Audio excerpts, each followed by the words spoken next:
Bismillahirrahmanirrahim. This is Mohammad Anwar, Yasser Safi, sir and director of Anwar nursing coaching academy. आज हम discuss करेंगे subject nursing research semester 7।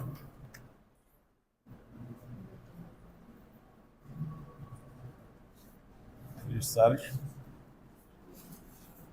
7 semester है आप लोगों के ना, एंड यूनिट नंबर 5, सही है। और ये यूनिट किस चीज़ की रिगार्डिंग है? स्टडी डिज़ाइन, सही है। स्टडी डिज़ाइन, स्टडी डिज़ाइन का मतलब क्या है? ये यूनिट ऑलरेडी हम डिस्कस कर चुके हैं इन बायोस्टैटिस्टिक्स और आई थिंक एपिडेमियोलॉजी में, सही है। वहाँ पे हम डिटेल से डिस्कस कर चुके हैं। आज हम समराइज करेंगे क्योंकि कितनी डिटेल से जाएंगे। आई थिंक 2 वीडियो इस पे ऑलरेडी अपलोडेड है। बायोस्टैटिस्टिक और एपिडेमियोलॉजी में ये दोनों चैप्टर हम कर चुके हैं कि स्टडी डिज़ाइन क्या है, सही है। 3 टाइप के स्टडी डिज़ाइन होते हैं, एक एक को करके हम डिस्कस करेंगे कौन सी डिज़ाइन। पहले क्वेश्चन ये है कि what is a study design? Study design है क्या, सही है। या this is a systematic plan है, क्या है? तो अ सिस्टमेटिक प्लान है। हम इसमें क्या करते हैं? Study design as a systematic plan. इसमें हम क्या करते हैं? To study yes a scientific problem, ठीक है। एक साइंटिफिक, देख हमने कहा था ना कि रिसर्च प्रॉब्लम टाइटल के बाद जब आप टॉपिक सेलेक्ट करते हैं तो इसके बाद हम क्या करते हैं? एक रिसर्च प्रॉब्लम या स्टेटमेंट या प्रॉब्लम स्टेटमेंट भी हम उसको कहते हैं, हम वो जनरेट करते हैं, बनाते हैं ना। अब उसको स्टडी करने के लिए आप एक प्लान बनाते हैं कि मतलब किस तरह स्टडी करना है। अगर मेरा एक टॉपिक है और इस टॉपिक फॉर एग्जांपल मैं इफेक्ट मालूम करना चाह रहा हूँ किसी मेडिकेशन की कि दिस मेडिसिन इज इफेक्टिव और नॉट, तो मैं किस तरह इस पर स्टडी कंडक्ट करूँगा। इसके लिए मैं एक प्लानिंग करूँगा। उस प्लान को हम क्या कहते हैं? Study design. आप कह सकते हैं कि दिस इज अ फ्रेमवर्क है। क्या है? एक फ्रेमवर्क है। या simple you can say this is a blueprint. क्या है? ब्लूप्रिंट। ब्लूप्रिंट आप जानते हैं ना? yes. क्योंकि ये सारी चीजें आपको खोल कर दे देते हैं कि आपने क्या करना है, किस तरह आपने पार्टिसिपेंट को सेलेक्ट करना है, आपकी इंक्लूजन क्राइटेरिया क्या होंगे, आपकी एक्सक्लूजन क्राइटेरिया क्या होंगे, आप कितने सैंपल साइज को सेलेक्ट करोगे, किस तरह आप उसको सेलेक्ट करोगे, कौन से सैम्पलिंग टेक्निक को यूज़ करके आप डेटा को कलेक्ट करोगे, आप क्वांटिटेटिव स्टडी करोगे या क्वालिटेटिव करोगे या मिक्स मेथड को आप इम्प्लीमेंट करोगे, सही है। आप क्वेश्चन एयर को यूज़ करोगे, आप इंटरव्यू को करोगे या आप फोकस ग्रुप डिस्कशन करोगे। तो ये सारी चीज़ें आपको बता देते हैं आपकी study design. So that's why this is called a blueprint. आप कह सकते हैं कि ये एक क्या है? एक गाइडनेस है। क्या है? एक गाइडनेस है कि किस तरह ये आपको गाइड करते हैं कि आपने एक स्टडी किस तरह करनी है। हम जब घर बनाते हैं ना तो उसमें भी हम डिज़ाइन बनाते हैं ना, एक नक्शा बनाते हैं, हम उसको कहते हैं डिज़ाइन। ये क्लासिकल डिज़ाइन है, ये मॉडर्न डिज़ाइन है। तो वो डिज़ाइन बिल्कुल ये शो करते हैं ना कि आप पहले से आपके माइंड में होते हैं कि मुझे ये चीज़ किस तरह बनानी है। अगर आप एक कॉलेज बना रहे हो ना तो इसके आप पहले से डिज़ाइन बना देते हो। हर चीज़ के हम पहले से डिज़ाइन बना कर दे देते हैं। तो डिज़ाइन क्या है? ये पहले से आपको बताते हैं कि आपने इस चीज़ को किस तरह करना है। तो इसी तरह जो आपकी स्टडी डिज़ाइन है, जब भी आप कोई स्टडी कंडक्ट करते हैं तो पहले से एक प्लानिंग है कि आपने इस स्टडी को किस तरह करने हैं। अगर आप ये प्लानिंग नहीं करोगे तो फिर आप ब्लाइंडली जाओगे और ब्लाइंडली स्टडी नहीं हो सकती। तो simple you can say this is a study plan, this is a blueprint, this is a guidance, this is a framework, this is a protocol, जो भी आप उसको नेम दे दें। So this is a study design. Clear? अब 3 type के study design है, 3 type of study design है। The first one is quantitative. Quantitative. The second one is a qualitative. The third one is a mixed method.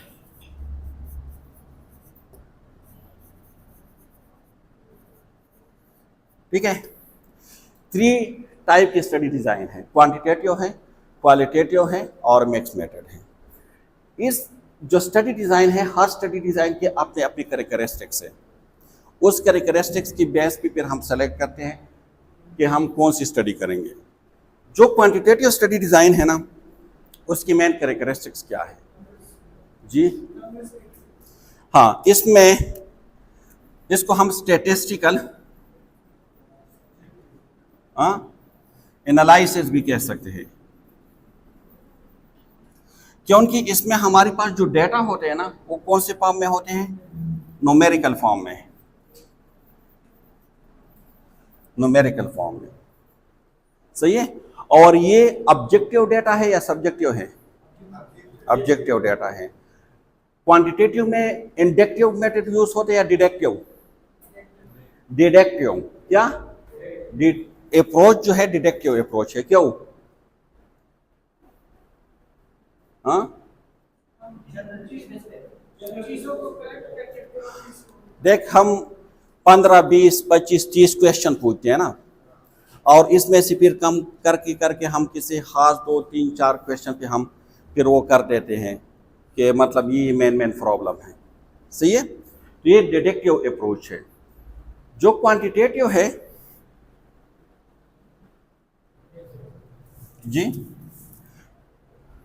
इसमें हमारे पास जो sample size होते हैं ना, सैंपल साइज जी, वो क्या होते हैं? लार्ज होते हैं, लार्ज।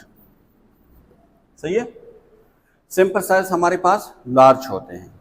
और इसमें क्या कैरेक्टरिस्टिक्स है कि इसमें जो एनालिसिस हम करते हैं ना, मोस्टली वो हम rate, ratio, percentage, chi square तो हम उसके लिए भी यूज करते हैं, कैटेगोरिकल के लिए, रेशो के लिए, मूड, मीन, मीडियन, ठीक है। और जितनी भी स्टेटिस्टिकल हमने उसमें पढ़ी थी, T test, T independent, T dependent, ANOVA, जी, ये सारे हम कैलकुलेट करते हैं क्वांटिटेटिव में। क्योंकि क्वांटिटेटिव में जब आप किसी चीज़ की क्वांटिटी के बारे में मालूम करना चाहते हैं, तो जो आपकी क्वांटिटेटिव स्टडी है उसमें मोस्टली हम कौन से क्वेश्चन को आंसर करते हैं? कौन से क्वेश्चन को? व्हेन या हाउ मच या हाउ मेनी। ठीक है। इस टाइप की जो क्वेश्चन होते हैं ना, उसको हम आंसर करते हैं। फॉर एग्जांपल हम कहते हैं ना कि हाउ मेनी पीपल जो है वो हर साल मतलब किसी खास डिजीज या डायबिटिक्स का शिकार होते हैं, तो ये हाउ मेनी के लिए आपने क्वांटिटेटिव स्टडी करने हैं, या हाउ मच के लिए आपने क्वांटिटेटिव स्टडी करने हैं, या व्हेन। देख, क्वांटिटेटिव स्टडी जो है ना, उसमें आपके पास जो सैंपल साइज होते हैं वो ज़्यादा होते हैं, लेकिन इसकी एक क्वालिटी है, वो ये है कि हम उसको जनरलाइज कर सकते हैं। क्यों? क्योंकि हमारे पास जो वर्डिंग आते हैं ना, उसमें जो हमारे पास वर्डिंग आते हैं मोस्टली वो स्टेबल होते हैं, यूनिफॉर्म होते हैं और कोहेरेंट होते हैं। ठीक है। कौन से वर्डिंग इसमें यूज होते हैं? Mostly coherent, uniform and stable. किस तरह? फॉर एग्जांपल हम इसका एक एग्जांपल दे देते हैं कि हम ये इफेक्टिवनेस मालूम करना चाहते हैं, या हम ये सिचुएशन मालूम करना चाहते हैं। फॉर एग्जांपल एक हमारे पास डिपेंडेंट वेरिएबल है और एक हमारे पास इंडिपेंडेंट वेरिएबल है। कौन से? एक हमारे पास है सोडियम, Na। सोडियम क्या है? ये इंडिपेंडेंट वेरिएबल है। और एक हमारे पास है Bp जो डिपेंडेंट वेरिएबल है। आप इन दोनों के दरमियान हम इस सिचुएशन मालूम करना चाहते हैं कि आया इन दोनों के बीच कोई सिचुएशन है या नहीं है। तो जब भी आप इस सिचुएशन मालूम करते हैं, जब भी आप किसी इफेक्टिवनेस को मालूम करना चाहते हैं, आप किसी चीज़ की रेट एंड रेशो मालूम करना चाहते हैं, ठीक है, तो आपको कौन से न्यूमेरिकल में आपके पास आएंगे ना आपकी क्वेश्चन, तो ये जो है क्वांटिटेटिव है। आप ये हमने कहा ना कि इसमें जो हमारे पास डेटा आते हैं ना, वो कोहेरेंट होते हैं, स्टेबल होते हैं और यूनिफॉर्म होते हैं। फॉर एग्जांपल अगर सोडियम की वजह से अगर हम सोडियम को इंक्रीज करेंगे तो इसकी वजह से बीपी क्या होंगे? इंक्रीज होंगे। तो इसका मतलब है कि इनके बीच कोई एसोसिएशन है। सही है। तो ये यूनिफॉर्म वर्डिंग है, यूनिफॉर्म हमारे पास डेटा है। किस तरह? अगर दिर में सोडियम की वजह से बीपी इंक्रीज होंगे तो पेशावर में भी सोडियम की वजह से बीपी इंक्रीज होगी। अगर पाकिस्तान में सोडियम की वजह से बीपी इंक्रीज होते हैं तो यूएस में भी सोडियम की वजह से बीपी इंक्रीज होंगे। क्लियर? मतलब इसमें ऐसा नहीं है कि पाकिस्तान में सोडियम जो है वो बीपी को इंक्रीज करते हैं और यूएस में ये बीपी को डिक्रीज करते हैं, ऐसा नहीं है। तो इसीलिए जो क्वांटिटेटिव रिसर्च है ना, इसकी मेन जो कैरेक्टरिस्टिक्स है वो ये है कि हम उसको जनरलाइज कर सकते हैं। क्या कर सकते हैं? जनरलाइज कर सकते हैं। अगर किसी भी कंट्री में कोई स्टडी किसी वेरिएबल के ऊपर हुई है तो हम जो वर्ल्ड है, दुनिया है, उसमें हम क्या कर सकते हैं? इम्प्लीमेंट कर सकते हैं, जनरलाइज कर सकते हैं। इसीलिए जब हम टॉपिक को सेलेक्ट करते हैं ना तो हम क्वांटिटेटिव में ज़्यादा केयरफुल होते हैं एज कम्पेयर टू क्वालिटेटिव, क्योंकि क्वालिटेटिव को आप डिपेंड कर सकते हैं कि एक स्टडी अगर यूएस में है तो पाकिस्तान में उसके ऊपर आप स्टडी क्यों करते हो। आगे हम क्वालिटेटिव में कहेंगे कि हमारे पास जो वर्डिंग आते हैं वो स्टेबल नहीं होते, वो कोहेरेंट नहीं होते, वो यूनिफॉर्म नहीं होते, वो ग्रुप टू ग्रुप वेरीज करते हैं। लेकिन ये जो डेटा है ये ग्रुप टू ग्रुप वेरीज नहीं करते। फॉर एग्जांपल एक और एग्जांपल मैं बता देता हूँ। अगर एक मेडिसिन है और वो मेडिसिन, चलो इंजेक्शन लेबोटालोल है, इंजेक्शन लेबोटालोल, ये क्या काम करते हैं? ये बीपी को कम करते हैं ना, बीपी के लिए हम देते हैं, ब्लड प्रेशर के लिए। तो ये मेडिसिन अब जहाँ भी दोगे उसके ये इफेक्ट होंगे। ये मेडिसिन अगर आप DHQ हॉस्पिटल दिल अपर में दोगे, DHQ हॉस्पिटल तिमरगरा या पेशावर, KTH, HMC, LRI, जहाँ पे भी आप दोगे उसकी वजह से बीपी कम होंगे। ठीक है? तो मतलब इसको हम जनरलाइज कर सकते हैं। क्या कर सकते हैं? क्वांटिटेटिव स्टडी को हम जनरलाइज कर सकते हैं। यहाँ तक क्लियर है? अब क्वेश्चन ये है ना कि क्वांटिटेटिव के लिए हम डेटा कलेक्शन किस तरह कर सकते हैं? डेटा कलेक्शन, जब हम डेटा कलेक्शन करेंगे ना फॉर द क्वांटिटेटिव, तो डेटा कलेक्शन के लिए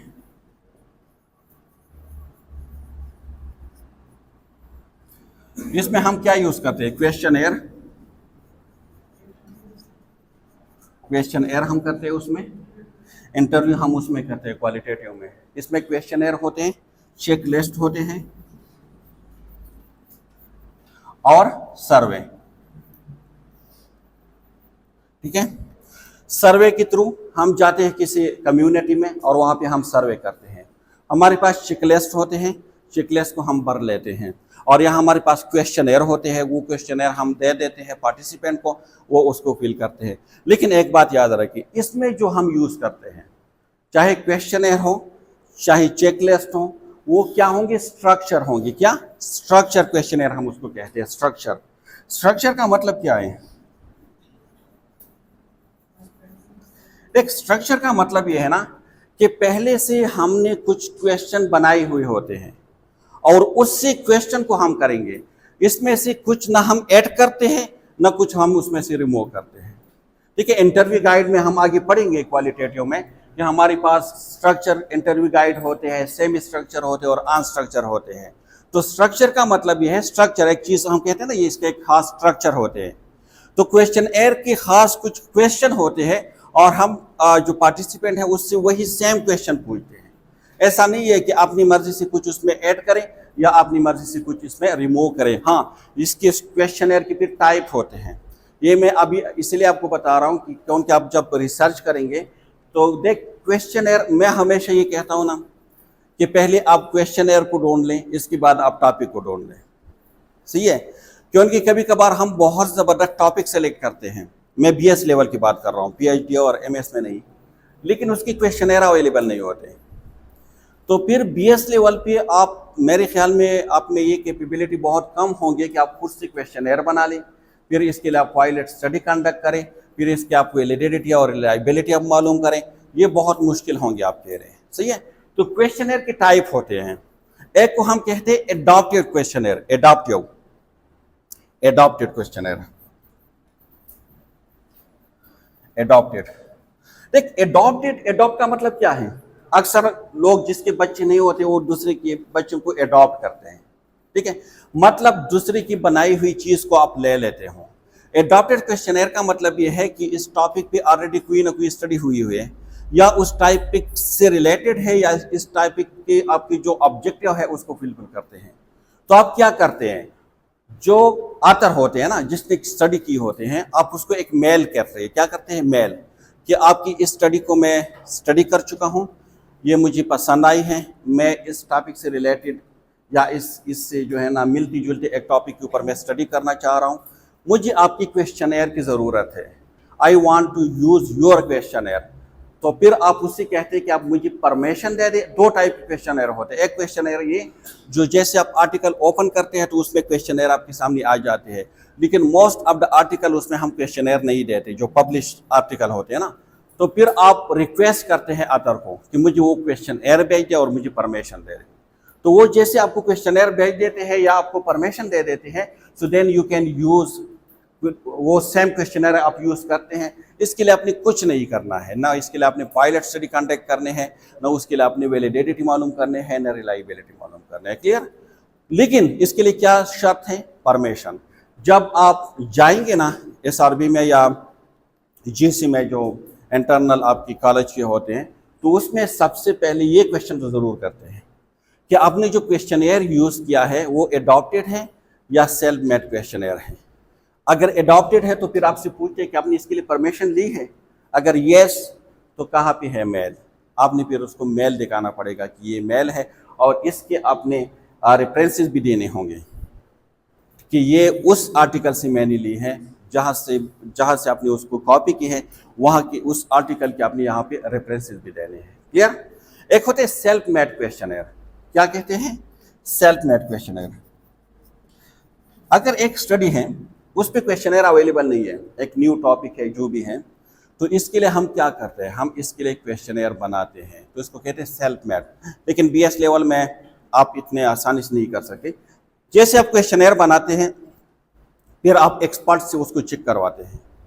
अगर आप किसी सर्जिकल एरिया में रिसर्च करना चाह रहे हैं, तो जो सर्जिकल कंसल्टेंट होते हैं, जो वहाँ की जो सुपरवाइज़र होते हैं या मैनेजर होते हैं, जो एक्सपर्ट लोग होते हैं, जो जानते हैं इसके बारे में, आप सबसे पहले क्वेश्चनेयर उससे चेक करवाओगे।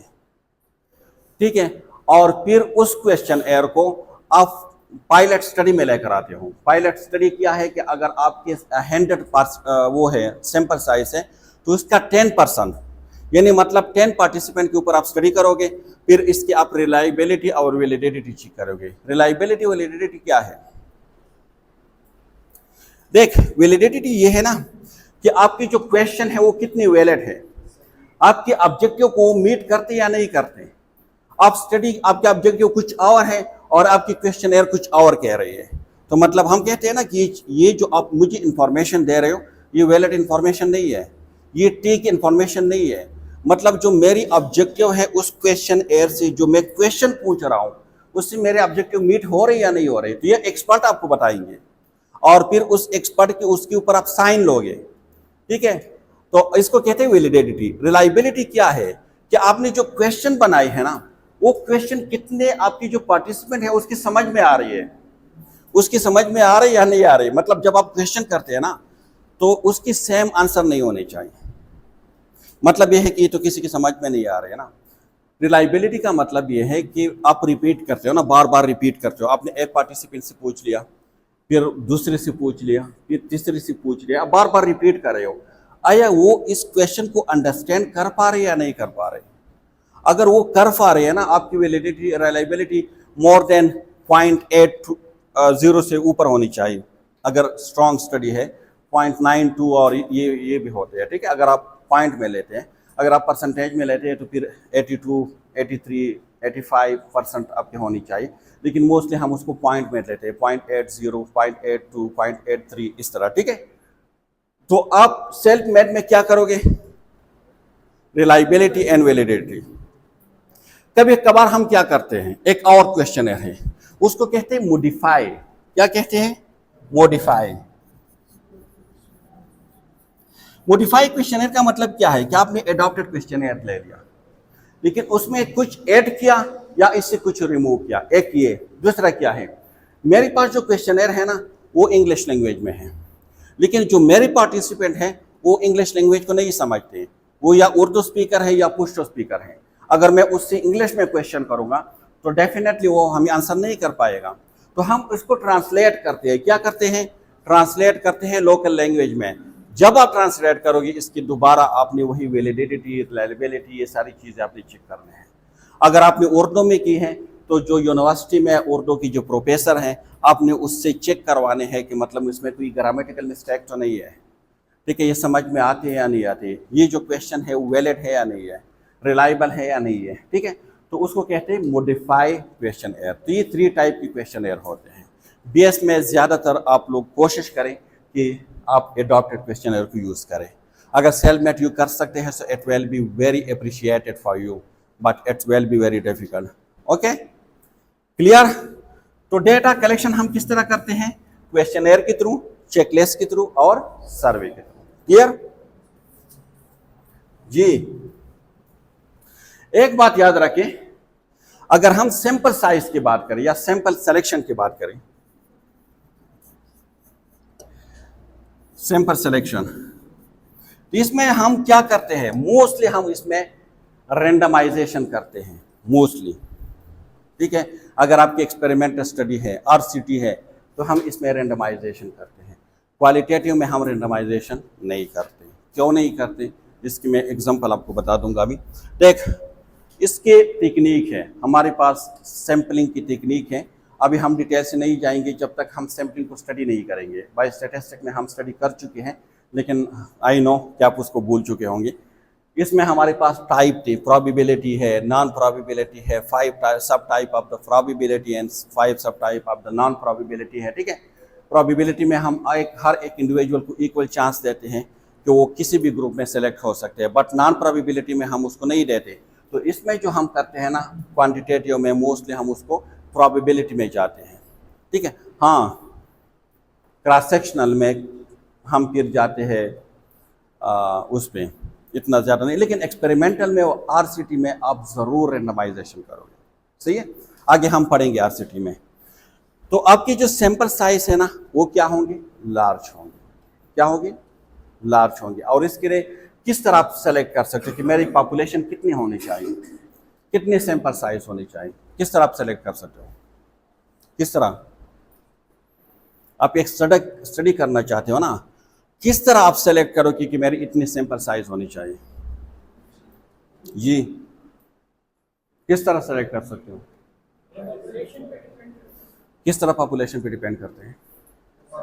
इस क्लास में 40 स्टूडेंट हैं, ठीक है। इस क्लास पे मैं स्टडी करना चाह रहा हूँ कि इस क्लास के जो मतलब पासिंग रेट है वो प्रीवियस क्लास से अच्छी है या नहीं है। तो इस क्लास से मैं कितने सैंपल साइज लूँगा? जी नहीं, कितना सैंपल साइज मैं किस तरह कैलकुलेट कर लूँ इस क्लास के? नहीं, रेंडमाइजेशन तो मैं तब करूंगा ना कि मुझे कितने चाहिए। मेरा क्वेश्चन है, सिंपल क्वेश्चन है, I am asking about the simple size. कितने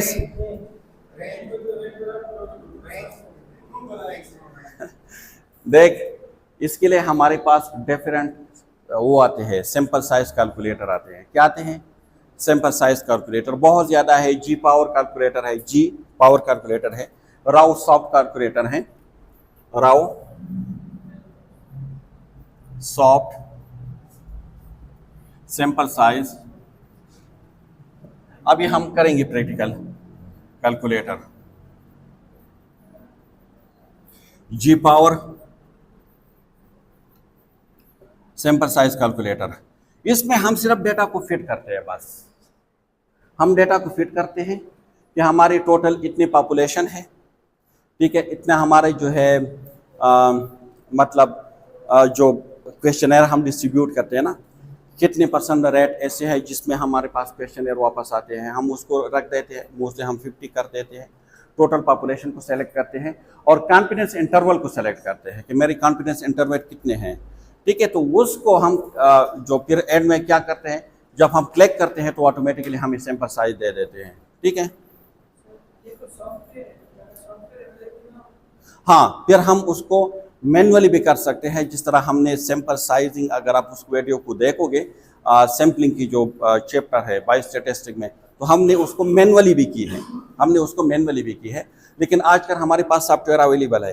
जिस तरह हमने मैनुअली टी टेस्ट भी किया है ना, डिपेंडेंट टी टेस्ट है, इंडिपेंडेंट टी टेस्ट है, हमने जी टेस्ट को भी किया था ना, हमने एनोवा को भी किया था, हमने रिग्रेशन और जो हाँ ये भी हमने किया था। लेकिन ये सारी एसपीएसएस में हम फिर डाल देते हैं और वो खुद निकाल देते हैं, टी टेस्ट और जी टेस्ट, इनोवा, ये सब एसपीएसएस को हम करेंगे। एसपीएसएस इसको हम करेंगे, ठीक है। Statistical package for social science, इसमें सारे टेस्ट अवेलेबल है। हम सिर्फ इसमें वेरिएबल फिट करते हैं। मुझे डिपेंडेंट टी टेस्ट चाहिए, मैं डिपेंडेंट टी टेस्ट को क्लिक करूँगा, सारे जो रिजल्ट है वो हमारे सामने आ जाएंगे। हम मैनुअली नहीं करते हैं, ठीक है। इसी तरह जो आपकी सैंपल साइज है हम इस कैलकुलेटर के थ्रू करते हैं। और भी बहुत कैलकुलेटर है, लेकिन मोस्ट जो कॉमनली यूज होते हैं दीज टू, बाकी भी बहुत ज़्यादा हैं। अभी हम प्रैक्टिकली करेंगे कि किस तरह आप सैंपल साइज को कैलकुलेट करोगे। क्लियर? यहाँ तक क्लियर है? पैकेज फॉर सोशल साइंस, यहाँ तक क्लियर है? तो main purpose of quantitative studies क्या है? मेन पर्पस अगर आपसे आप कोई एक ही सेंटेंस में पूछे कि the aim of quantitative study या the purpose of quantitative study is to generalise about a phenomena, किसी भी फिनोमेना के अबाउट आपने जनरलाइज एक स्टेटमेंट देने, ठीक है। क्लियर? अच्छा, now we will shortly discuss about the qualitative study. ये मैं सिर्फ ओवरव्यू दे रहा हूं, बाकी क्वांटिटेटिव स्टडी को अभी हम डिटेल से करेंगे कि इसके टाइप कितने हैं, इसके सब टाइप कितने हैं, डिस्क्रिप्टिव कितने हैं, एनालिटिकल कितने हैं, ऑब्जर्वेशनल कितने हैं, एक्सपेरिमेंटल कितने हैं, ठीक है। ये सारे हम डिस्कस करेंगे। ओड रेशो क्या है, रिलेटिव रेस क्या है, एट्रीब्यूटेड रेस क्या है, इंसिडेंट रेट क्या है, ये सारी चीज़ें we will discuss now. But shortly मैं ओवरव्यू दे रहा हूँ कि क्वांटिटेटिव क्या है, क्वालिटेटिव क्या है और मैक्स क्या है। क्वांटिटेटिव होपफुली आपकी समझ में आ चुके होंगे कि जहाँ पे आप when, how much and how many को क्वेश्चन देना है, आंसर देना है इस क्वेश्चन को, so then you will use quantitative study. Quantitative study का मेन पर्पस है to generalise about the phenomena. Quantitative study में हमारे पास जो सैंपल साइज होते हैं वो लार्ज सैंपल साइज होते हैं। क्वांटिटेटिव स्टडी में हमारे पास जो वो होते हैं न्यूमेरिकल डेटा होते हैं, न्यूमेरिकल कैलकुलेशन हम उसमें करते हैं मोस्टली। इसमें और क्या था अप्रोच की अगर हम बात करें तो हम सर्वे के थ्रू, क्वेश्चनर के थ्रू और चेकलिस्ट के थ्रू करते हैं। स्ट्रक्चर क्वेश्चनर इसमें यूज करते हैं। डिडक्टिव अप्रोच है इसमें, ठीक है। और इसके अलावा हमारे पास जो वर्डिंग होते हैं वो क्या होते हैं, स्टेबल होते हैं, कोहेरेंट होते हैं और यूनिफॉर्म होते हैं, इसलिए हम उसको जनरलाइज कर सकते हैं। तो ये सारी चीज़ें हमने डिस्कस की। Now we will discuss shortly about the qualitative study कि क्वालिटेटिव स्टडी क्या है। सैंपलिंग एक अलग यूनिट है, सैंपलिंग एक अलग यूनिट है। सैंपलिंग का मतलब ये है ना, हम कहते हैं इसका ब्लड सैंपल ले लें, हम कहते हैं ना ब्लड एज अ होल और उससे कुछ पार्ट लेना, दिस इज अ सैंपल। हम कहते हैं ना, अब जब कोई चीज़ आप खरीदते हैं ना, आप जाके मिठाई भी खरीदते हैं ना, तो उससे आप कुछ चीज़ जो है वो टेस्ट करते हैं, तो क्या है, सैंपल है। क्या है, सैंपल।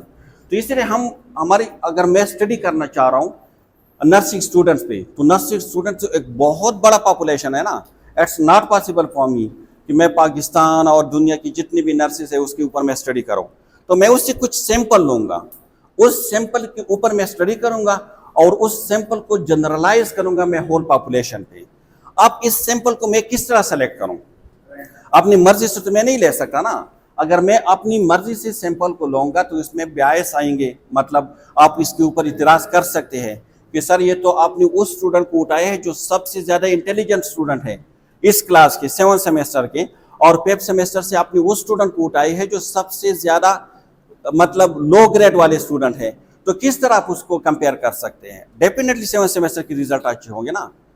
तो इस टाइप की जो इतराज़ात है ना, ऑब्जेक्शन है, उससे बचने के लिए फिर हम रेंडमाइजेशन करते हैं। हम रेंडमली सेलेक्ट करते हैं, हम ये नहीं देखते कि कौन इसमें इंटेलिजेंट है और कौन इसमें नहीं है। सही है? इसकी फिर टाइप है, वो अलग चैप्टर है, we will discuss about it. देख, क्वालिटेटिव को याद करने का आसान तरीका क्या है? आसान तरीका, क्वांटिटेटिव के 100% अपोजिट चले जाए। क्वांटिटेटिव के अपोजिट इज क्वालिटेटिव। सिंपल, ये मैं आपको इलीगल वर्डिंग में बता रहा हूँ, ठीक है। It's not the correct definition of the qualitative, ठीक है। क्वांटिटेटिव में हम क्वांटिटी को चेक करते थे, क्वालिटी में हम किसी चीज को क्वालिटी को देखेंगे, सही है। हम अगर ये देखना चाहते हैं कि हर साल जो नर्सिंग कॉलेजेस हैं उसमें कितने स्टूडेंट एनरोल होते हैं, so this is the quantitative research, क्योंकि हम क्वांटिटी देखना चाहते हैं ना कि कितने स्टूडेंट एनरोल होते हैं।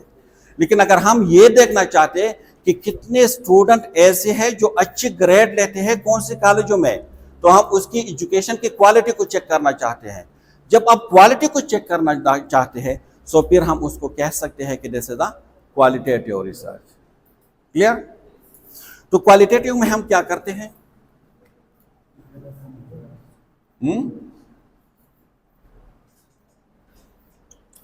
क्वालिटेटिव में हम क्वालिटी को चेक करते हैं, क्वालिटी डिस्क्राइब करते हैं, यस एक्सप्लेन करते हैं। एक चीज और, क्वांटिटेटिव में हम एक इफेक्टिवनेस को चेक करते थे, किस चीज की इफेक्टिवनेस को। लेकिन क्वालिटेटिव में हम, क्वांटिटेटिव में जो पार्टिसिपेंट होते हैं ना, जो जिस पे हम स्टडी करते हैं, तो क्वांटिटेटिव में हम उसको पार्टिसिपेंट बोलते हैं। क्या बोलते हैं? Study participant. लेकिन क्वालिटेटिव में हम उसको क्या बोलते हैं? हम इसको बोलते हैं इन्फॉर्मेंट्स। इन्फॉर्मेंट्स क्यों? Because they give information to us, so that's why this is informants. आप इसको पार्टिसिपेंट भी बोल सकते हैं, लेकिन एमसीक्यूज में अगर आ जाते हैं तो क्वांटिटेटिव में हम उसको पार्टिसिपेंट बोलते हैं, स्टडी पार्टिसिपेंट। लेकिन क्वालिटेटिव में हम उसको इन्फॉर्मेंट्स बोलते हैं, इन्फॉर्मेंट्स, बिकॉज हम क्वालिटेटिव में इंफॉर्मेशन को कलेक्ट करते हैं, क्वांटिटेटिव में हम न्यूमेरिकल डेटा को कलेक्ट करते हैं। क्वालिटेटिव में हमारे पास जो सबसे इंपॉर्टेंट चीज होते हैं, दिस इज वर्ड। क्या इंपॉर्टेंट होते हैं? वर्ड, अल्फाज। और उसमें क्या था? Number, numerical. जो नंबर है वो आप इसको ऑब्जर्वेशन ऑब्जेक्टिव में कह सकते हैं, लेकिन जो वर्डिंग है ना, इसका मतलब है कि दिस इज सब्जेक्टिव। क्या है? सब्जेक्टिव है। आप मुझे बताओगे ना, मुझे क्या पता है कि आप अपने एक्सपीरियंस मेरे साथ शेयर करोगे ना, आप अपने अल्फाज में मुझे बताओगे, so this is a subjective. अगर हम अप्रोच की बात करेंगे ना, तो ये कौन से अप्रोच है? इंडक्टिव है। क्या है वो? क्या था? इंडक्टिव। तो क्वांटिटेटिव में हमने दो फिलॉसफी हमने पढ़े थे ना, पॉजिटिविस्ट एंड कंस्ट्रक्टिविस्ट हमने पढ़े थे। तो क्वांटिटेटिव में अब क्या होते हैं? पॉजिटिविस्ट होते हैं। क्या होते हैं? पॉजिटिविस्ट। पॉजिटिविस्ट का मेन कंसेप्ट क्या था? कि the reality is fix reality, there is one fix reality. किस चीज के ऊपर बेस्ड था? ऑब्जर्वेशन के ऊपर। कि मतलब हर वो चीज जो आप देख सकते हैं, जो आप टच कर सकते हैं, जो आप सुन सकते हैं, जो आप फील कर सकते हैं, दिस इज द रियलिटी। लेकिन क्वालिटेटिव में कहते हैं नहीं, देयर इज मल्टीपल रियलिटी। आप जिस चीज को हेल्थ कहते हैं ना, मैं उस चीज को हेल्थ नहीं कहता। अकॉर्डिंग टू मी, अगर मेरे पास बहुत ज्यादा पैसे हैं, अगर अच्छे घर हैं, ठीक है, ऐश व आराम है, so this is called health. लेकिन अगर आपके खुदा न ख्वास्ता एक लेग नहीं है, आप क्या कहोगे? कि जिसके दोनों लेग हो, दिस इज हेल्थ। अगर आप देख नहीं सकते तो आपके अकॉर्डिंग जो बंदा देख सकते हैं, दिस इज हेल्थ। तो हेल्थ की डिफिनीशन हर एक की अलग अलग होंगे, क्योंकि ये क्या है? आपकी सब्जेक्टिव फीलिंग है ना, सब्जेक्टिव। तो ये कंस्ट्रक्टिविज्म के ऊपर बेस करता है क्वालिटेटिव, और क्वांटिटेटिव किस चीज के ऊपर बेस करते हैं? पॉजिटिविज्म की base. Reality aspects, there is only facts reality. सही है। तो अप्रोच क्या है? इंडक्टिव। इंडक्टिव क्यों है? क्योंकि हम उससे सिर्फ एक क्वेश्चन पूछते हैं ना। एक डिडक्टिव में तो हम 15, 20, 25, 30 क्वेश्चन पूछते हैं, फिर उसको कम कर देते हैं। इसमें हम पूछते हैं कि can you tell me something about yourself. वो फिर कहानी शुरू कर देते हैं। मैंने तो उससे सिर्फ एक क्वेश्चन पूछा है ना, क्या आप अपने बारे में मुझे कुछ बता सकते हैं? वो बताना शुरू करते हैं, ये मेरा नाम है, यहाँ से मेरा I am belonging from this area, मैंने यहाँ से एजुकेशन की है, इतनी मेरी भाई है, इतनी मेरी सिस्टर है, ये सारी कहानी वो बता देते हैं। तो क्वांटिटेटिव में जो हम क्वेश्चन यूज करते हैं ना, क्वांटिटेटिव की मैं बात कर रहा हूँ, this is close ended question होते हैं मोस्टली। हम पूछे ना डू यू हैव ब्रदर? वो कहते हैं यस नो। फॉर एग्जाम्पल आप क्वेश्चन करते हैं ना, क्वांटिटेटिव की मैं बात कर रहा हूं, डू यू हैव ब्रदर्स, ठीक है। नीचे ऑप्शन होते हैं ए यस, ऑप्शन बी नो, सही है। तो वो क्या करते हैं, उसको सिर्फ मार्क करते हैं, क्या करते हैं, मार्क करते हैं यस और नो में, क्लियर। लेकिन क्वालिटेटिव में जो हम क्वेश्चन करते हैं, क्वालिटेटिव में वो क्या होते हैं, क्या होते हैं, ओपन एंडेड क्वेश्चन होते हैं, ओपन एंडेड क्वेश्चन, सही है। आप मुझे अपनी फैमिली के बारे में बताए तो वो बताना शुरू कर देते हैं। देख इसमें वो ज्यादा नहीं बता सकती, इसमें ये नहीं बता सकती कि हाँ मेरी ब्रदर है लेकिन कुछ सऊदी अरब में है, कुछ पाकिस्तान में, नहीं वो नहीं बता सकती, ठीक है। अगर आप किसी से पूछते हैं कि आपके घर में वॉशरूम है, तो यस नो, वो आपको ये नहीं बता, हाँ है लेकिन घर से बाहर है और लेफ्ट साइड पे है और राइट साइड पे है और एक वॉशरूम है और सारी घर वाली उसको यूज करते हैं, नहीं वो नहीं बता सकती, क्योंकि क्लोज एंडेड क्वेश्चन है, यस नो। लेकिन क्वालिटेटिव में जो क्वेश्चन हम पूछते हैं ना, हम उसको कहते हैं ओपन एंडेड क्वेश्चन, सही है। अगर आप पूछते हैं कि आपने मैट्रिक की है, यस नो, तो this is the open close ended question. लेकिन क्वालिटेटिव में हम क्या पूछते हैं, आप मुझे अपने क्वालिफिकेशन के बारे में कुछ बता सकते हैं, तो मैंने उसको बस दे दिया है, टाइम दे दिया, भाई वो मैट्रिक के बारे में 2 घंटे बात करें, मेडल के बारे में बात करें, एफएससी के बारे में बात करें, जो भी है वो कह सकते हैं, ठीक है। तो इसमें जो अप्रोच है वो इंडक्टिव है, क्या है, इंडक्टिव है, और इसमें जो क्वेश्चन यूज होते हैं वो ओपन एंडेड क्वेश्चन है, क्लियर। अच्छा, सैंपल साइज किस तरह हम लेते हैं, सैंपल साइज की अगर हम बात करें तो इसमें स्मॉल होते हैं, क्या होते हैं, small. Why? Because depend on a data situation, data situation पे ये डिपेंड करता है। क्या है ये डेटा सिचुएशन, क्या है, what does mean by data situation? Data situation जी, डेटा सिचुएशन का मतलब ये है ना, जब आपके पास न्यू इंफॉर्मेशन नहीं आते, इसको कहते हैं डेटा सिचुएशन। फॉर एग्जांपल, मैं आपसे पूछ रहा हूं कि इस कॉलेज में कौन सी ऐसी चैलेंजेस है जो आप फेस करते हैं। स्टूडेंट एक ने मुझे कहा कि यहाँ पे, फॉर एग्जांपल मैं कह रहा हूँ, इलेक्ट्रिसिटी की प्रॉब्लम है, यहाँ पे पानी नहीं है, यहाँ पे मतलब बहुत ज़्यादा शोर है, ये एरिया बहुत ज़्यादा दूर है। दूसरे ने भी यही क्वेश्चन की, एक दो चीज़ उसमें ऐड की कि मतलब यहाँ पे जो है स्ट्रिक्टनेस बहुत ज़्यादा है। तीसरे स्टूडेंट ने भी यही बात ही की, लेकिन उसमें कुछ चीज़ उसने ऐड की कि ट्रेवलिंग का प्रॉब्लम है, ठीक है। किसी ने ये भी की कि मतलब हमें इंटरनल मार्क्स में सपोर्ट नहीं किया जाता, मतलब। लेकिन इसके बाद जो भी जिससे भी आप पूछते हैं ना, वो रिपीट करते हैं, इलेक्ट्रिसिटी की प्रॉब्लम है, वाटर की प्रॉब्लम है, ट्रेवलिंग की प्रॉब्लम है, कोई न्यू इंफॉर्मेशन नहीं आ रही, तो हम उसको कहते हैं डेटा सिचुएटेड। सिचुएशन आप लोगों ने पढ़े होंगे ना, जिसमें पानी में हम जो नमक या चीनी हम हल करते थे, तो एक टाइम ऐसा आ जाता था कि इसके बाद उसको दोबारा वो उसमें हल नहीं हो सकती थी, ठीक है। तो डेटा सिचुएशन ये है कि जब आपके पास न्यू इंफॉर्मेशन नहीं आती, आप क्वेश्चन करते हो, वो पुरानी कहानी दोहरा लेते हैं, तो इसका मतलब है कि डेटा इज सिचुएटेड। तो मोस्टली जो हमारे पास सैंपल साइज होते हैं, अगर हम क्वालिटेटिव की बात करें तो टेंटेटिव सैंपल साइज हमारे पास होते हैं 10 to 15, यानी 10 से लेकर 15 तक हमारे पास सैंपल साइज होते हैं। इससे ज़्यादा भी हो सकते हैं, इससे कम भी हो सकते हैं, लेकिन मोस्टली जो है वो हमारे पास 10 to 15 होते हैं, बिकॉज इसमें डेटा सिचुएटेड हो जाते हैं, ठीक है। न्यू इन्फॉर्मेशन नहीं आती, जब न्यू इन्फॉर्मेशन नहीं आ जाती हम उसी टाइम उसको स्टॉप करते हैं, ठीक है, क्लियर। अच्छा, इसकी जो सैंपल साइज है ना, उसको हम किस तरह कैलकुलेट करते हैं, जिस तरह हमने कहा राउ सॉफ्टवेयर है और ये इसकी कैलकुलेशन किस तरह करते हैं। इसके लिए सॉफ्टवेयर यूज नहीं होता, इसके लिए डेटा सिचुएशन है ना। जब डेटा सिचुएटेड हो जाए बस खत्म, वो 10 पे भी हो सकते हैं, 20 पे भी हो सकते हैं, 100 पे भी हो सकते हैं, ठीक है। तो data situation is the indicator for the sample sizing, सही है।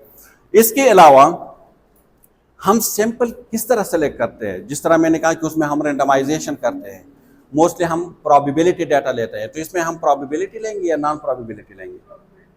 हम हर एक को इक्वल चांस देंगे या नहीं देंगे? इसमें क्वालिटेटिव में प्रोबेबिलिटी का मतलब यह है कि जब आप हर एक को इक्वल चांस देते हो कि वो आइदर ग्रुप में सेलेक्ट हो। नॉन प्रोबेबिलिटी का मतलब यह है कि आप इक्वल चांस नहीं दे रहे हो। तो हम इसमें प्रोबेबिलिटी करेंगे या नॉन प्रोबेबिलिटी करेंगे? Non probability. हम हर एक को इक्वल चांस नहीं देंगे। क्यों? फॉर एग्जाम्पल, मुझे क्रिकेट के बारे में इंफॉर्मेशन लेनी है कि बाबर आजम एक अच्छा प्लेयर है या रिजवान। ठीक है, मैं अगर प्रोबेबिलिटी करूंगा तो इस क्लास में जितनी भी स्टूडेंट्स हैं सबको मैं इक्वल चांस दूंगा। फॉर एग्जांपल, मैंने सुमैया से क्वेश्चन की कि विच प्लेयर इज़ बेस्ट, रिजवान या बाबर। अब उसको ये पता नहीं है कि बाबर कौन है और रिजवान कौन है, ये मेल है या फीमेल है, ये स्क्वाश कहते हैं, वो क्या क्रिकेट कहते हैं या फुटबॉल खेलते हैं, उसको ये भी पता नहीं है। तो क्या ये मुझे करेक्ट इन्फॉर्मेशन देंगे? नहीं देंगे ना। तो मुझे डेटा उनसे लेना है जिसके बारे में उसके पास कंप्लीट इन्फॉर्मेशन हो। वो हर दिन मैच देखते हो, उसको पता हो कि बाबर आजम ने टोटल कितनी मैचेस खेले हैं, उसकी एवरेज कितनी है, रिजवान ने कितने खेले हैं, उसकी एवरेज कितने हैं, कितने में वो एज अ विनिंग मतलब वो परफॉर्मेंस दी है उसने। ठीक है, तब वो मुझे बताएंगे। इसी तरह अगर मुझे न्यूट्रिशनल के बारे में देखना है कि ड्यूरिंग प्रेगनेंसी सबसे ज़्यादा कौन से ऐसे न्यूट्रिएंट हैं जिसके ज़्यादा नीड होते हैं, तो प्रोबेबिलिटी तो मुझे ये कहते हैं ना कि मेल को भी चांस दे दो, फीमेल को भी चांस दे दो, मेरिट को भी दे दो, अनमेरिट को भी दे दो, बच्चों को भी दे दो, ओल्ड को भी दे दो ना। लेकिन नहीं, यहाँ पे तो स्टडी मैं सिर्फ उन के ऊपर करूँगा जो प्रेग्नेंट हो। अब मेल के ऊपर मैं करूँगा तो किस तरह? पॉसिबल ही नहीं है। तो यहाँ पे मैं प्रोबेबिलिटी पे नहीं जाऊँगा, I will select non probability. मुझे उन फीमेल को सेलेक्ट करना है जो प्रेगनेंसी के साथ हो। क्लियर? बाहर से सामान मेल आते हैं लेकिन कहते भी खुद मेल है ना, फीमेल को कुछ देते या नहीं देते, this is a big question. सही है? तो यहां तक क्लियर है? अच्छा, हम बात करेंगे अभी कि किस तरह हम डेटा को कलेक्ट करेंगे, डेटा को किस तरह कलेक्ट करेंगे। ठीक है, डेटा कलेक्शन।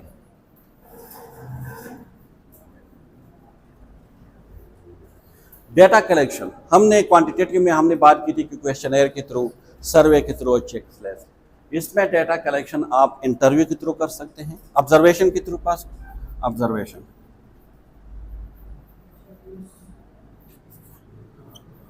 इंटरव्यू और ग्रुप डिस्कशन।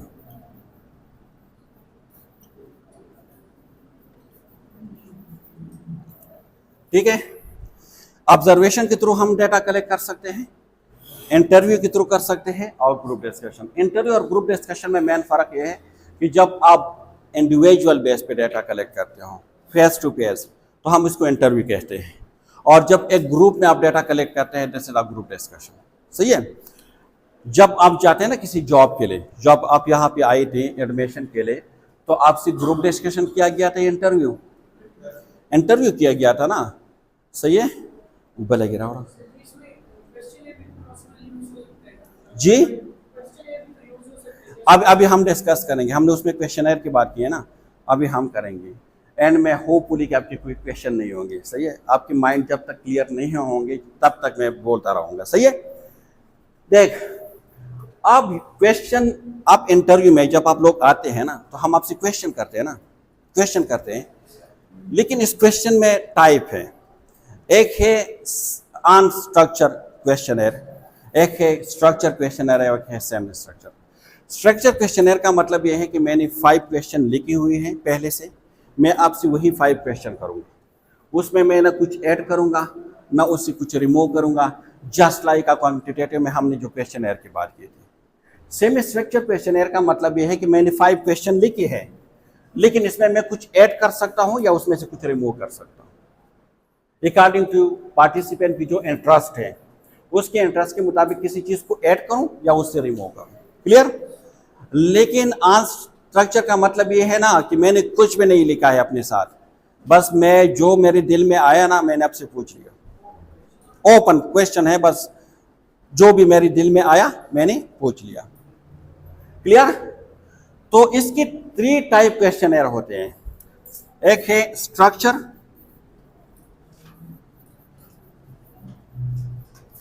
सेमी स्ट्रक्चर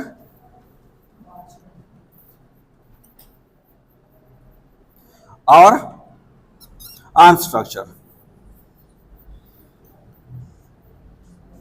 लेकिन मोस्टली जो हम पूछे हैं ना वो स्ट्रक्चर क्वेश्चनर होते हैं, सेमी स्ट्रक्चर क्वेश्चनर। क्या होते हैं? Semi structure.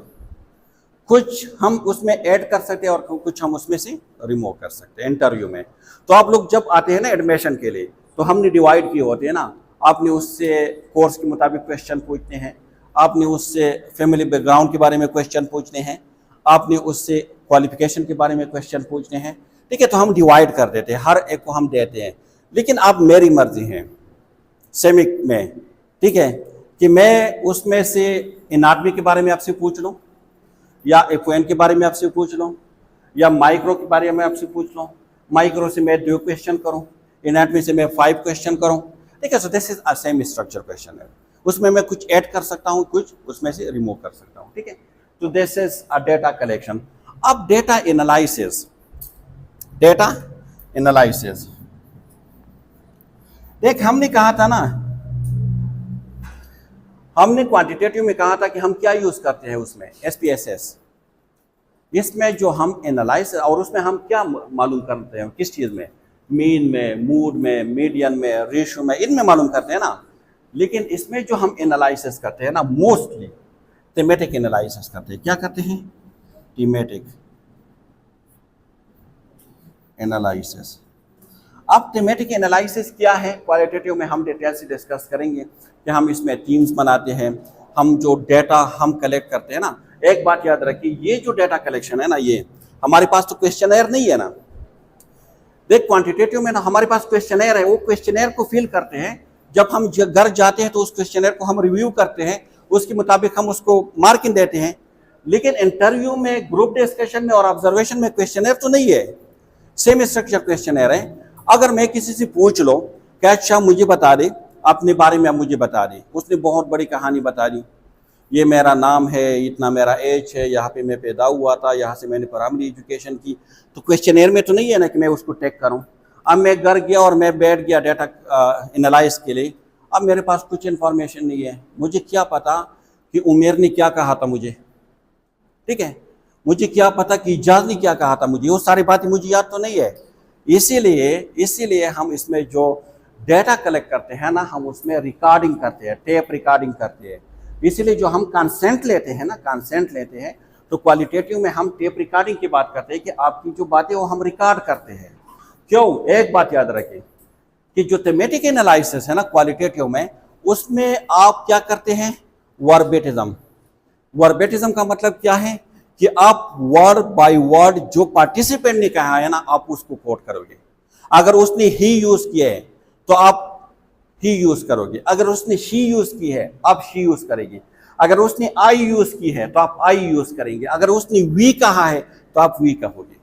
मतलब यह है कि उसने जैसा ही उसने कहा है आपने वैसे ही रिकॉर्ड किए हैं, और फिर आप जो है माइक लगाओगे और आप क्या करोगे, ट्रांसक्राइब करोगे। ट्रांसक्रिप्शन का मतलब क्या है, उस जो रिकॉर्डिंग फॉर्म है उसको आप टेक्स्ट फॉर्म में लेकर आओगे।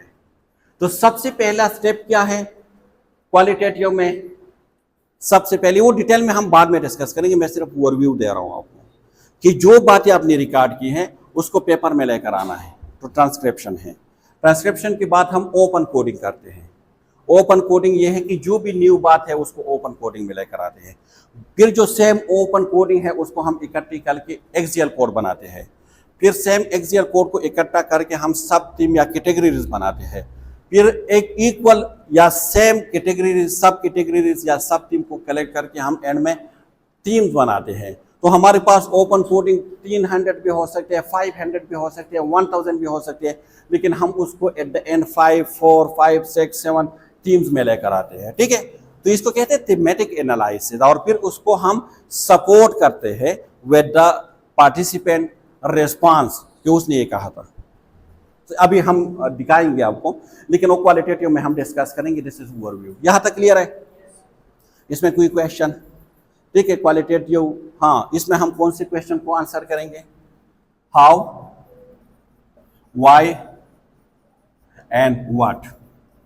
जब इस टाइप के क्वेश्चन होंगे ना कि हाउ, व्हाई एंड व्हाट, तो इसके लिए डिटेल इंफॉर्मेशन चाहिए ना।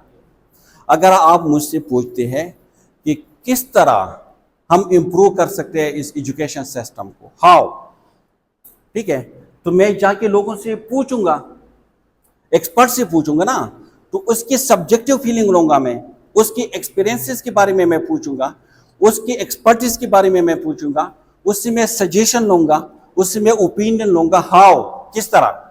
तो ये क्वालिटेटिव। क्वालिटेटिव में एक सेंटेंस में आप उसको किस तरह डिफाइन कर सकते हैं कि जहां पे आपकी जो पार्टिसिपेंट है उसके एक्सपीरियंसेस, उसके सजेशन, उसकी ओपिनियन को आप डिस्क्राइब करते हो, उसकी ओपिनियन को आप लेते हो, उसको हम कहते हैं क्वालिटेटिव स्टडी। क्लियर? अब मुझसे पूछते हो ना कि क्यों जो केएमयू के स्टूडेंट है वो ज्यादा फेल होते हैं, वाई। जो वाई का मतलब है ना, वाई, खसूसन आजकल हम केएमयू की बात नहीं करेंगे, आईएचएस स्वाद की बात करेंगे, क्यों ज्यादा फेल होते हैं, वाई। तो फिर हमें क्वेश्चन करने होंगे ना, डीप इंफॉर्मेशन हमें चाहिए कि कहाँ पे गलती है, स्टूडेंट्स में है, कॉलेजेस में है, या यूनिवर्सिटी पे है, किस लेवल पे गलती है। तो इसके लिए आपके पास डीप इंफॉर्मेशन चाहिए, तो इसको हम कहते हैं एक्सपीरियंस लोगे, लोगों की आप ओपिनियन लोगे, लोगों की सजेशन लोगे, तो क्वालिटेटिव। सही है? यहाँ तक क्लियर है? कोई क्वेश्चन तो नहीं है? अच्छा, now we will discuss the last one, and this is called max. Max में डिस्कशन की कोई चीज नहीं है, ठीक है। मैक्स का मतलब क्या है? दोनों को इकट्ठा करो, ठीक है, मैक्स कहते हैं उसको। इसका दूसरा नाम क्या है? ट्रायंगुलर। क्या कहते हैं उसको? ट्रायंगुलेशन या ट्रायंगुलर। ट्रायंगुलर का मतलब क्या है? मिक्स्ड। मिक्स मेथड का मतलब ये है कि क्वांटिटेटिव और क्वालिटेटिव को मैक्स करें। अब मैं दोबारा डिस्कस नहीं करूंगा कि क्वांटिटेटिव क्या है, क्वालिटेटिव क्या है, सही है। अब दोनों रिजल्ट दोगे उसमें, क्वांटिटेटिव एनालिसिस भी दोगे उसमें और क्वालिटेटिव एनालिसिस भी दोगे उसमें। इसमें आप टू टाइप, आप इसमें इंटरव्यू भी कंडक्ट करोगे और इसमें आप सर्वे या क्वेश्चन एयर भी आप यूज करोगे। इसमें आप क्वांटिटेटिव के लिए अलग सैंपल साइज लोगे, क्वालिटेटिव के लिए आप अलग सैंपल साइज लोगे, सही है। मतलब दो स्टडी आप एक साथ लेकर जा रही है, दोनों डिजाइन आप यूज कर रहे हैं।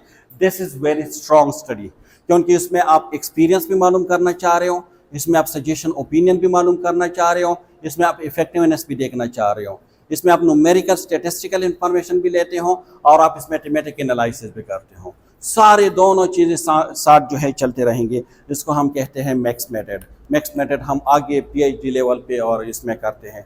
आप लोग जो है, अगर आप लोग कैप स्टडी भी करोगे ना, cap study, so it will be appreciated, सही है। तो यहाँ तक अगर कोई क्वेश्चन है, so you can ask me. It was your view about the study design. Study design क्या है, कितने मेन टाइप है स्टडी डिज़ाइन की, क्वांटिटेटिव है, क्वालिटेटिव है, मैक्स है, क्वांटिटेटिव क्या है, क्वालिटेटिव क्या है और मैक्स क्या है, ठीक है।